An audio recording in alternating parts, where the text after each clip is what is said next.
The other day I was walking down Rodeo Drive and, like most people, I was checking out the fancy stores. However, I was also looking at the luxurious cars. The Mercedes, the McLarens, the Ferraris. And I asked myself, what if they raced against each other? Who would win and who would lose? Luckily for me and many other car enthusiasts, Formula One exists, which allows them to compete against each other along with many other car manufacturers and businesses. Now, Formula One isn't a very well-known sport in the US, which is why I wanted to help inform you and hopefully expand your knowledge on the sport Formula One. Now, I want to start off with throwing an interesting fact by Anna Duxbury from autosport.com, which is that the max speed or the top speed that a Formula One car has reached in a race has been 223 miles per hour. Now, most people would be like, oh, that's just in a straight line. However, Formula One consists of straight lines and many turns such as chicanes and hairpins. Now, I understand most of you probably didn't understand what I just said there, which is why I'm going to touch upon some key terms of Formula One alongside the three main components of a Formula One car.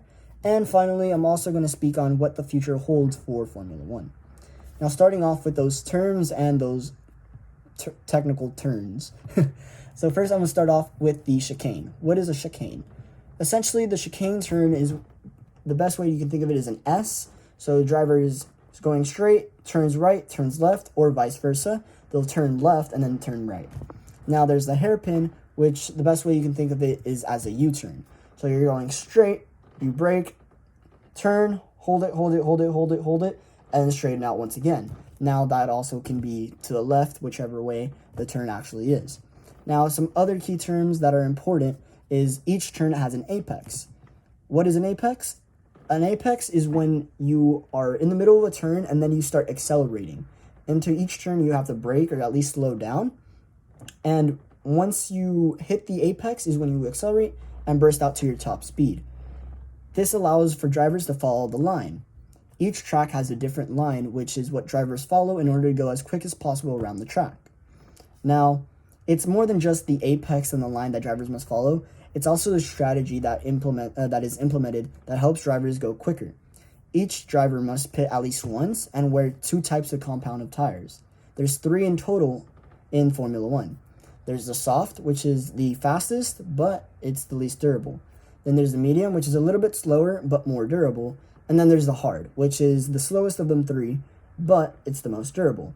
A typical strategy you'll see is the soft first when they start off the race, and then they'll switch on to the medium about halfway through the race, and they'll finish on that tire.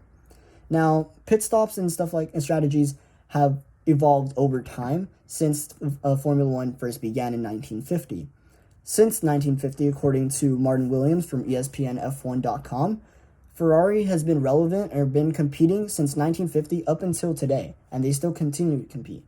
Now, since 1950, teams have left the sport and some have joined, including McLaren, Renault, as I mentioned, as well as other non-manufactured cars such as Red Bull and AlphaTauri.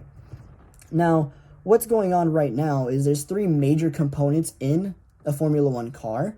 So that would be the chassis, the powertrain, and the aerodynamics. So first off, I'll start off with the aerodynamics. The aerodynamics is basically what allows the car to go quick on a straight line.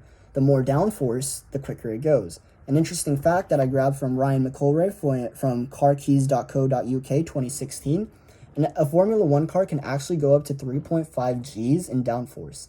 This actually means that a Formula One car can, if you placed it upside down, it could actually still drive and correctly maneuver. Pretty interesting for me, to be honest.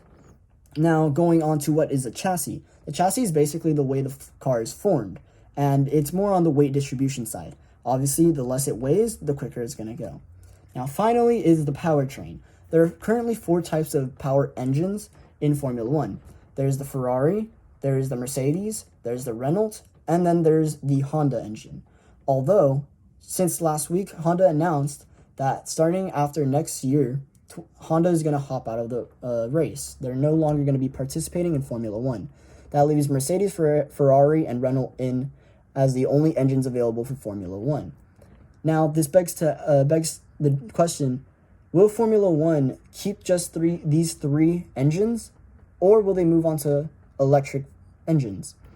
A lot of other motorsport companies or motorsport sports have moved on to electric engines, and it's a very interesting question that's been on the rise in motorsport for Formula One.